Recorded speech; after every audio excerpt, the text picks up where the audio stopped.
It terrifies me, the thought that if we don't take care of the forest right now, what are we going to lose? My name is Miriam Körner. I'm a writer and illustrator for children and young adults. And I'm also an activist trying to protect our muskeges and forests up here in the north.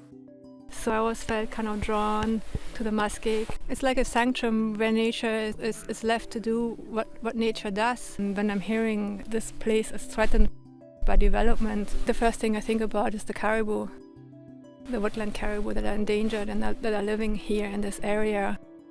So yeah, behind me you can see the title page for Fox and Bear. I decided to use just recycled cardboard.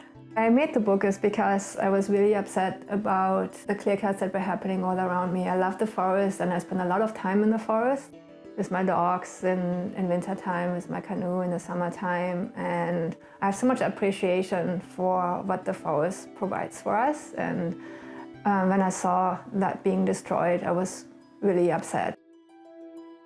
By the end of the harvesting plan, there will not be a forest left that hasn't been cut at one time. Yeah, so all the lumber we're seeing there, the trees being there, they're just gonna push that into that big slush pile. It's gonna burn it. But there was no way of really telling that story. So I thought, I'm gonna make a book about it. I'm gonna make a book, a modern fable of sorts, that tells the story about my own grief in a way, but also asks the question, at what point did we go wrong? At what point did we disconnect from the natural world? And I don't have an answer to that question, but it's something that I've been always thinking about.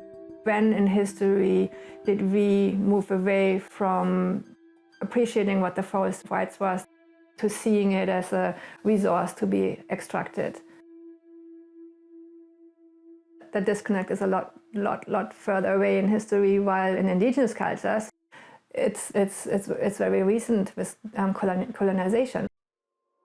So Fox and Bear became for me a way to express my grief, but it's also a story of hope. I think children are such great teachers. Like, children have such incredible compassion, almost desensitized as adults.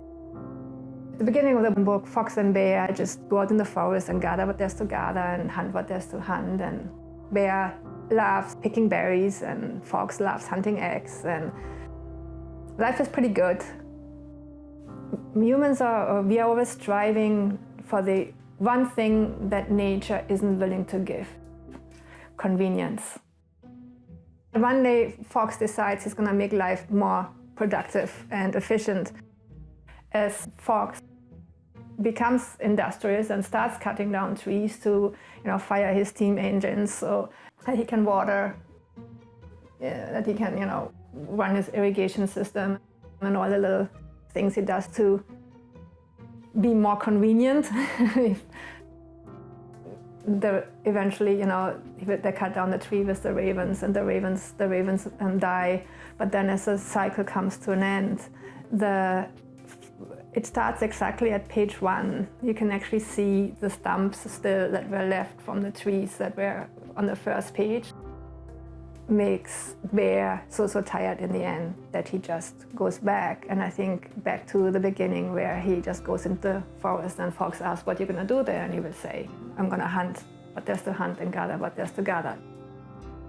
Animals, they do represent human traits, and I think it's easier for us to have an honest look at ourselves if we, can do that via a metaphor.